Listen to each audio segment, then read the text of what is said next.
So we had a lot of stuff talked about yesterday. First thing, those two rhythms where basically the last two rhythms, I think it was just two that we did last time. Basically, you said like part of the week you were counting out loud all that stuff, and then you kind of weren't doing it so much. I want you to get better at those because these things. I have gotten quite a bit more strict with how things need to be performed before we move on to other things. Reason why is because, well, I want to see all of you, everybody I work with, succeed as much as possible. And if that means we have to buckle down on certain things and play it a bunch until it is 100% right, that's what we got to do it. Got to do it. Because you're going to be much better off for that. So the new rhythms from last week, please continue to work on those. Get more more confident and solid with the counting stuff.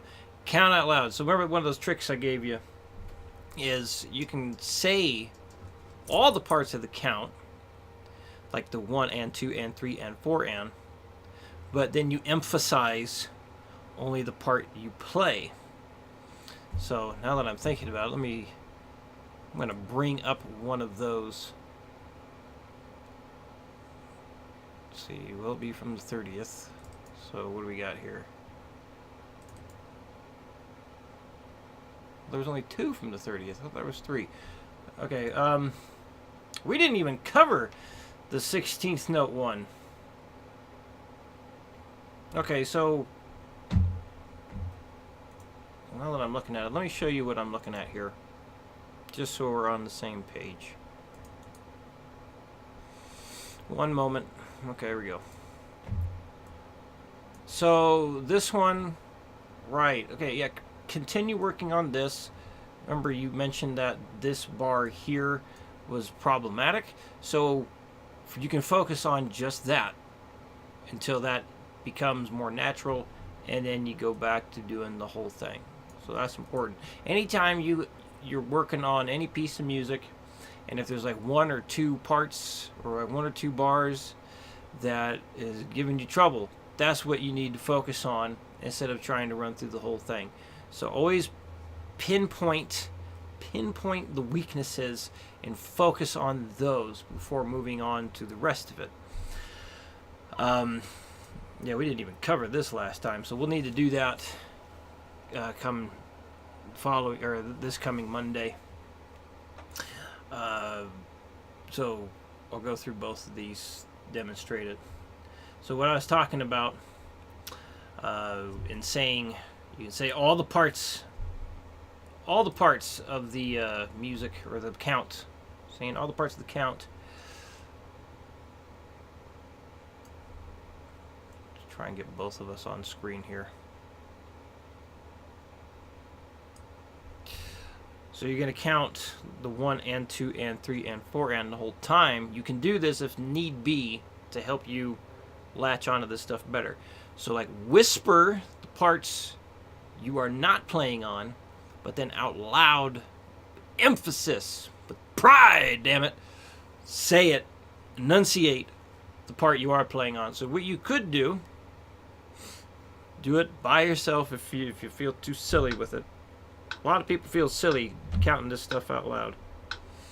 So with the foot tapping and the metronome going, I'm going to do the whisper plus enunciate combination here for what's on screen right now. So you got 1 and 2 and 3 and 4 and 2, 3 and 2 and 3 and 4, 1 and 2 and 3, 4 and 1 and 2 and 3 and 4 and 2, 3 and 2 and 4, 1 and 2 and 3, 4 and 1, and I'll not really necessary to hold out and count that last chord for all 4, but that is what it says.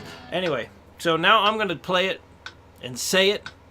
I'm going to count off 4 beats so you can join in with me. I highly encourage you to play along with me. It will absolutely help. You know, take full advantage of these videos that I'll send you, and I'll send them anytime I feel that they would be helpful. So, here we go. 1, 2, 3, 4. 1 and 4 and 3 and 2 and 1 and 3, 4 and 1 and 4 and 3 and 2 and 1 and 3, 4 and 4.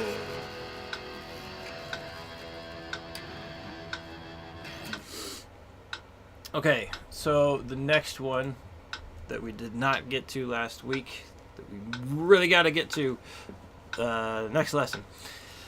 So I'll do the same thing. I'll count off 4, and then you can follow along. So this one's a bit.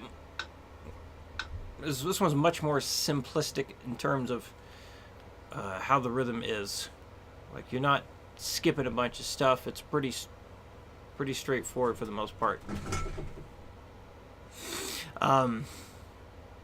So this one I do not advise whispering the non-played parts of the beat. This is something you should definitely be able to count just the part you play without all the extra stuff, because this is a fairly straightforward thing. Even though it has definite changes throughout, it's still pretty straightforward because you're not skipping a whole bunch of stuff. You're not coming in on weird parts of the beat. You're not waiting an odd amount of beats and then coming in like somewhere in the middle or stuff like that. So this one, be able to just count it by itself. And yeah, I think you already did demonstrate, not last lesson, but the previous one when I first gave you this, that you could count it and just like tap your foot along with the click and count the whole thing. So that's good. So you're always welcome to fall back to that anytime you feel something's not quite right in your rhythm. So here we go.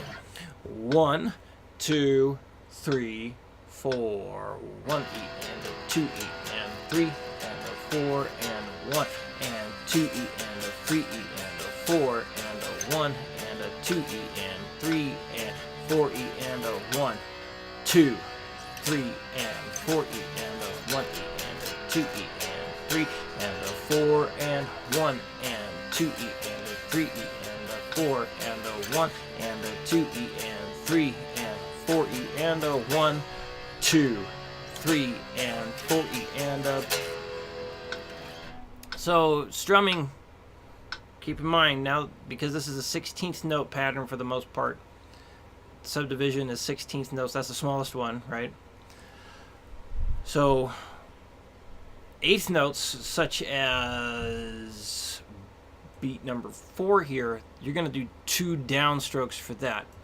Because if it was all 16th notes, like here, you have your downstroke, upstroke, downstroke, upstroke.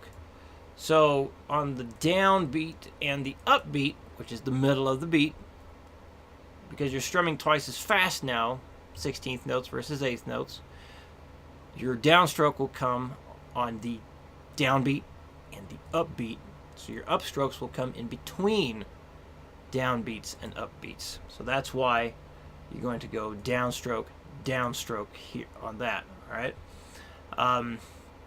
Now on to the new stuff. Like this one here. I think this is the first time I've done a recap where I actually have everything on screen. Maybe I should do that more often.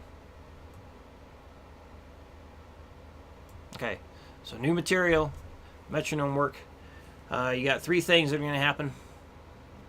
This one is just to see how fast you can pick. So you're going to be, well, just do what feels natural for you right now in order to get that going as fast as possible. We're gonna send you a video that talks about the thumb picking stuff again. But one thing, just a quick reminder that is not in that video, what I advise you do is, you start with your thumb flat like that, and then you bend it down through the string. Then reset, down. Come back up, reset. Only hitting the downstrokes, making sure that you're always starting with that extended flat thumb. Eventually, you'll be able to go back and forth like that. Again, it took me at least a year to really get comfortable with it. So this is something that's... And bear in mind, I also was only playing for like maybe a year, and then I started trying to do the thumb thing on the advice of my guitar teacher. And it's super awkward at first. Super, super awkward. But man, it's so beneficial. I really do believe it's so beneficial. Because even... kind of hard to see it moving there, but it's like subtly going back and forth. See that? Eventually, that's like all you're gonna do. Those tiny little things right there. But for right now, you gotta do the bigger motion. You have to exaggerate it for the moment until that becomes more second nature, until it becomes more natural. Because it's much easier to do the big motion, I believe, to get the hang of it before you start doing the really teeny tiny one. So anyway. Yeah, so for this, just, pick it the way that feels most comfortable right now. The thumb stuff, you're just going to have to spend a few minutes each day just getting used to that motion there. So anyway, here it is at 60. So I'm just going to do a few different speeds to demonstrate how it sounds at those speeds. Let's see. Try and get my hand better in there. I'd like you to see how my arm changes as I do this.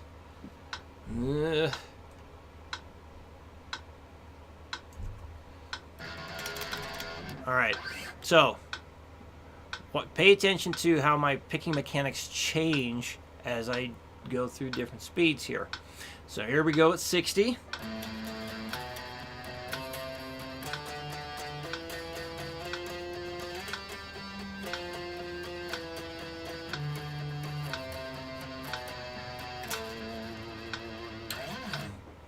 So notice I was all thumb right there. Also, when you're playing this fingering wise, you're going to go first, third, fourth, first, third, fourth. Slide your hand over so your pinky's on 10, and then middle first, pinky, middle first.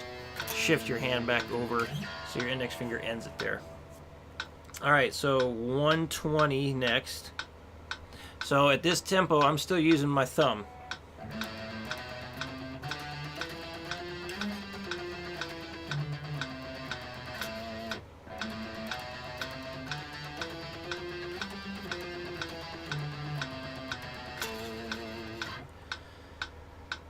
Now, I'll do 180 next because now it becomes more of a combination of thumb and wrist.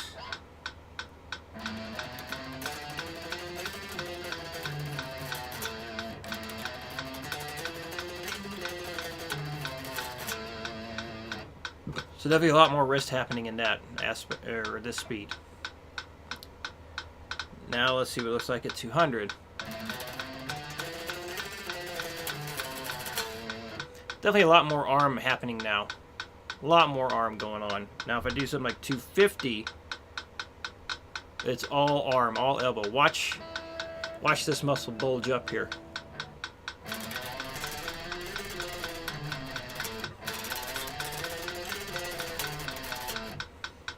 So I'm trying to make sure I'm actually picking enough times. Now at 300, it definitely bulges up. So if you want to pick at 300, I highly advise getting used to, we talk about this more, where you got to anchor your hand on here in order to have good control over this super fast picking style.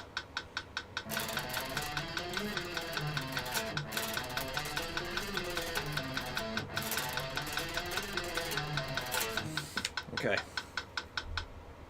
So I wanted to demonstrate those different speeds. Not only so you could hear it. I mean, you're advanced enough to know when you're on beat for things like this, I believe. But I want you to be aware of different speeds will require different picking mechanics. And doing the metronome work as I've taught you, starting at 60, going up by 5 every time you do it right. This is going to allow your brain and your hand and everything it's going to allow everything to get used to the gradual changes in speed. So this way you can kind of feel out how things change from one set of mechanics to another. So picking slowly is quite different from picking as fast as you possibly can.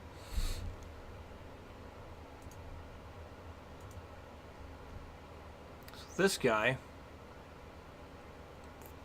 this is a much more simple version, or not even version, a much more simple exercise getting your fingers and pick moving together versus the that sort of thing here. So you're just going to repeat the same thing twice and then go up, and basically we're just using most of that Locrian shape there.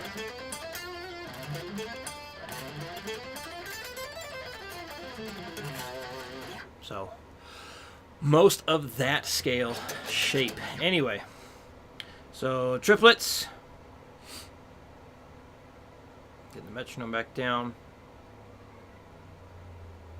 So again, I start with the thumb at the beginning pace at 60.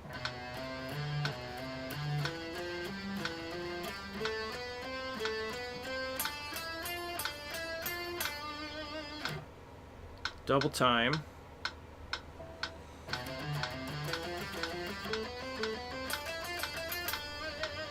Still thumb.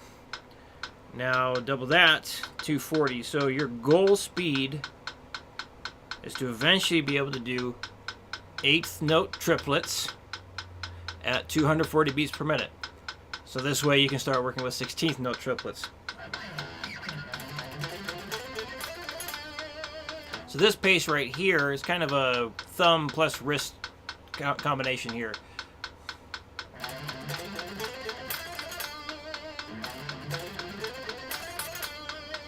If I did it at 300, it'd be quite different.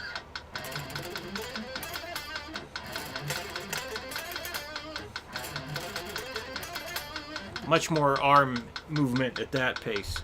So again, just really want to drive the point home that different speeds require different mechanics.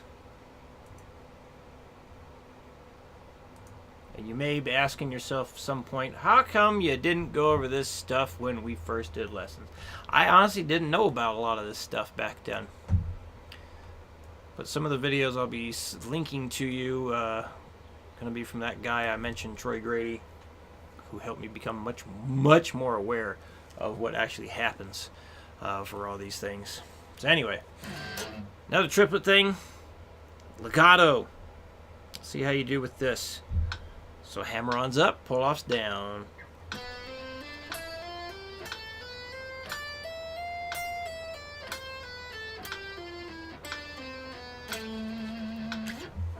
Nothing too fancy. I just want to see how, or hear how fast and clean you can get these things.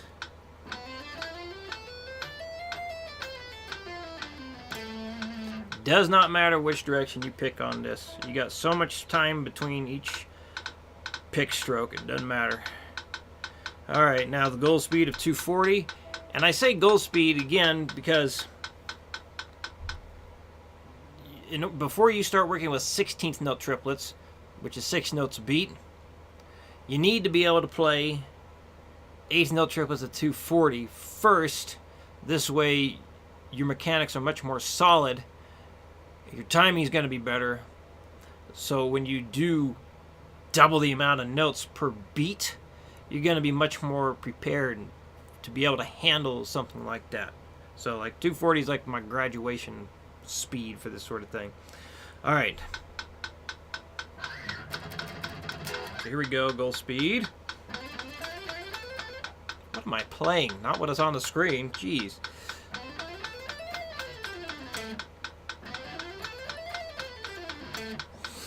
Mechanic-wise, there's really nothing that ever changes when it comes to fingering things like this. It's just like the picking hand mechanics that really change. So like if a 300 here,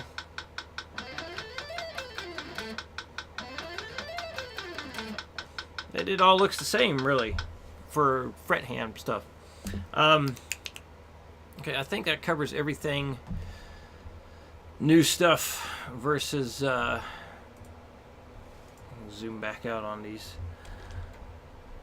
Yeah, new stuff versus everything we discussed in the lesson. If I've missed anything, tell me, because I want to make sure we cover it all. Oh yeah, the pick slanting. Just watch the stuff I'm gonna send you for the pick slanting, and I swear there was like, yeah, I'm gonna send you 1 or 2 videos of my own. One of them's gonna cover like how I achieve that fastest picking. So yeah, if you got questions with any of this stuff, please do what you did last week and ask me, because I want you set up for success.